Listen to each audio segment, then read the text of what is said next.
ఈరోజు ఉదయకాలమున అగాపే ఆశ్రమంలో ఉదయాన్నే ఆశ్రమంలో ఉన్న వారందరికీ కూడా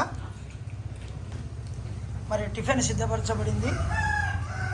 ఈరోజు మరి ఉగ్గాని ఉదయకాలంలో చేయబడింది. మరి ఉగ్గాని ఎట్లుంది అడుగుదాం.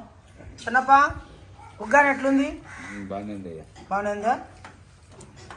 పుల్లలు బాగాలేవు. ఎట్లుంది పెద్దప్ప ఉగ్గాని? ఉగ్గాని ఎట్లుంది? బాగుందయ్యా. బాగుందా? బాగుందా? మరేమ్మా ఉగ్గాని ఎట్లుంది? బాగుంది. అవ్వా ఆరోగ్యం బాగుందా? నీకు ఆరోగ్యం కూడా బాగుందా? బాగుంది. అవ్వ ఎట్లుంది ఉగ్గాని? బాగుంది. సిద్ధయ్య ఉగ్గాని ఎట్లుంది? బాగుంది.